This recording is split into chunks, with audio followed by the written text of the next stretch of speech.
policy-making in the area of education has traditionally been seen as the responsibility of the nation-state, falling within the realm of domestic politics. But knowledge knows no borders.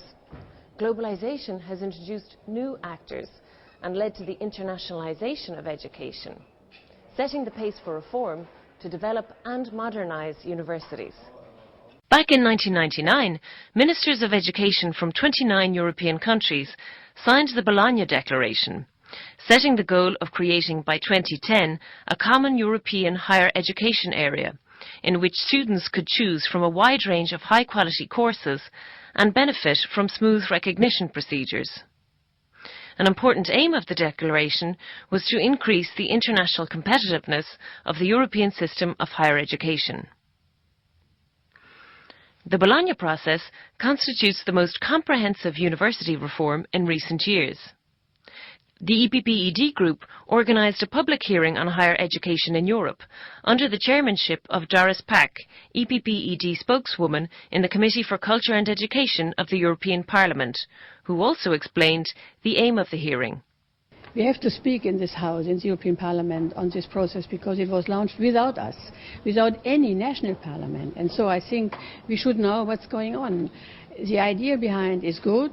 They want to harmonize, to give more equality, more equal diplomas. But we fear a little bit that the result of this Bologna process may be also that the mobility which this House, which the European Union is fostering with our lifelong learning program, especially Erasmus and Leonardo, is hindered because a lot of young people don't want to go any longer out of their national university because they will lose time in the bachelor part. And I think this is something which is very important for us. And so we hope that we will find out if it is like this or if these are only rumors. Therefore, we have not only asked experts from the university level, but also a lot of students who are present today. Jan Fiegel, European Commissioner for Education, Training, Culture and Youth, and various academics, exchanged views on aspects and the implementation of the Bologna process, and dealt with the question of whether it will lead to educational governance in the EU.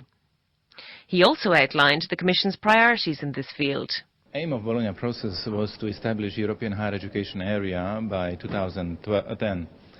We are approaching, and you can see how dynamic and large Bologna processes became, because now the whole continent participates.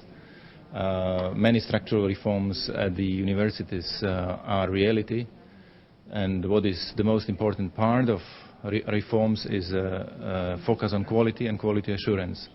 So I think that in the coming future we will see really Europe as a space where knowledge, qualifications is treated more friendly, is more supported and also more relevant. And I think this is also linked to other objectives of the Union. With implementation of the process, it is easier to move from one country to another within the higher education area for the purpose of further study. But how efficient is student mobility? Is the Bologna process an obstacle or a tool? Professor Ute Lanzendorf, author of the study on student mobility, said, "Our major findings highlight that there are obstacles as well as kind of incentives built in the Bologna process. The obstacles mainly refer to the density of content in new curricula and the short time within which the high amount of learning has to be realized. This seems to be a problem in certain Bologna countries, not in all. And another positive effect of Bologna is that students from outside Europe increasingly choose a European country for studying a master's program.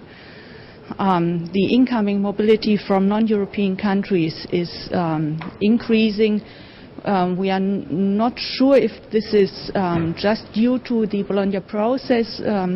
It is probably also caused by increasing demand from especially Asian countries, but the Bologna process has surely contributed to this development.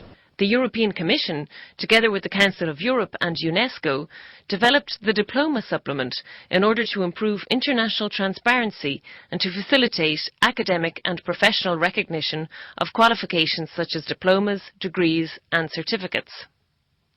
The Bologna process added value in terms of quality and recognition of diplomas, said Mr. Joe Ritson, Rector of Maastricht University. The Bologna process was great in its conception, and it has been, captured by national implementation. And in that respect, it needs a new push.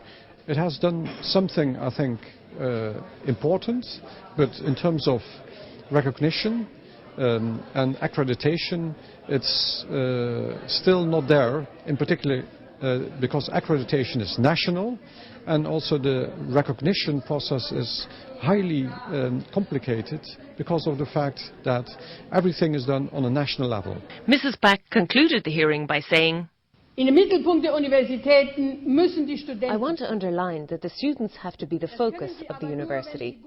But this can happen only when they have good professors.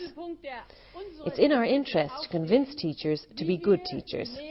But I also agree that we have to give them the incentive. The Bologna Declaration states that the vitality and efficiency of any civilization can be measured by the appeal its culture has for other countries.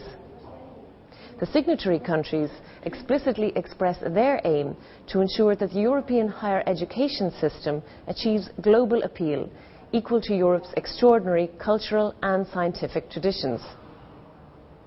This programme was brought to you by the press service of the Epp-Ed Group, the largest political group in the European Parliament.